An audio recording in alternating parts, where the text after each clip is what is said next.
You reach for the door, keys in hand, and suddenly a tiny body latches onto your leg. Don't go, mommy. Your toddler clings like a koala, refusing to let go. Your heart races, the clock ticks louder, and you freeze in that doorway.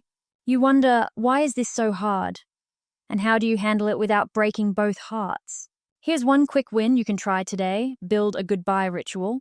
It could be 2 hugs, 1 kiss, and a silly wave from the window. It sounds simple, but rituals are powerful. They signal to your toddler, mommy leaves, mommy comes back.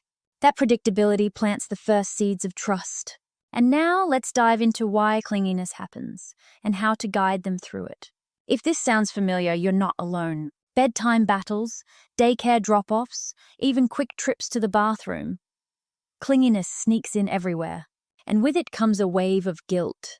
You feel torn between your child's tears and the real-world demands waiting outside.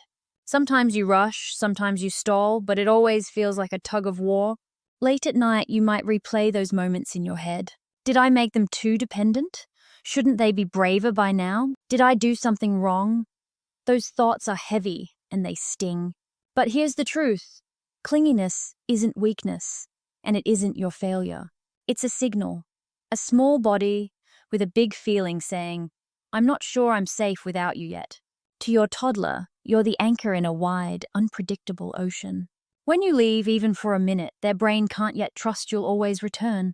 So they cling, not to control you, but to grab hold of safety.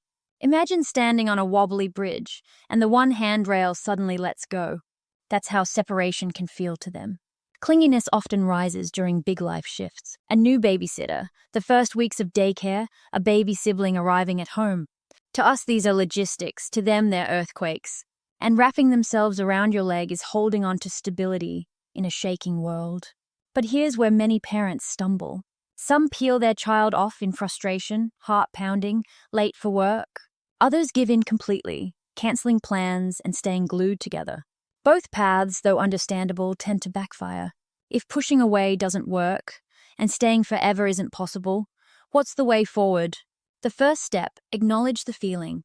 Say, you really don't want me to go. You feel sad when I leave. That one sentence doesn't spoil them, it validates them. And when children feel seen, their tidal wave of emotion softens just a little. It's like opening a window in a stuffy room. The air shifts. Next, build on that ritual idea. Rituals become anchors. 2 hugs, 1 kiss, and a wave from the window. Or a silly phrase, see you after snack time. These patterns say, mommy leaves, mommy comes back. Over time, predictable acts build scaffolding for trust. Even if tears still come, the ritual plants a seed of safety. Then comes practice, tiny goodbyes. Start with micro separations at home. I'm going to the kitchen, back in 2 minutes. Here's the magic. When you return as promised, their brain learns separation isn't forever. These little rehearsals build muscle memory for courage. 1 2-minute victory stacks on another. Until bigger goodbyes, like daycare, become just a little easier.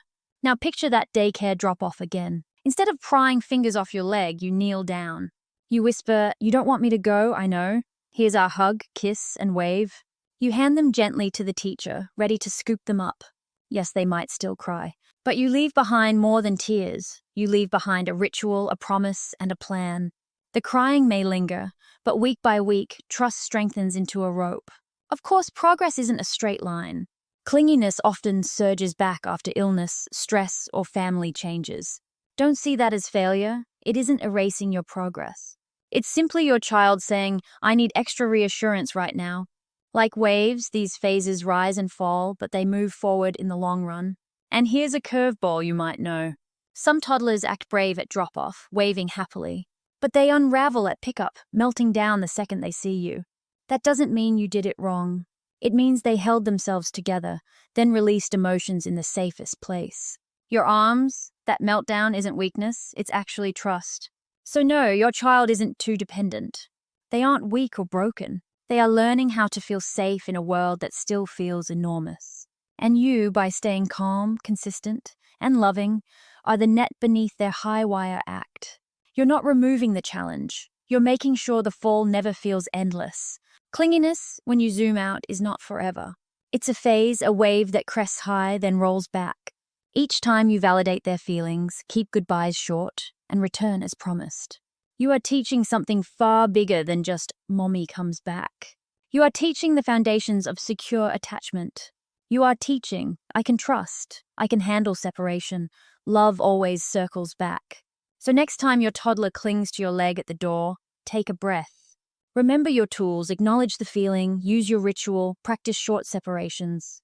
The tears won't vanish overnight, but step by step you're guiding them toward courage and independence, and toward the deep security of knowing they are never truly alone.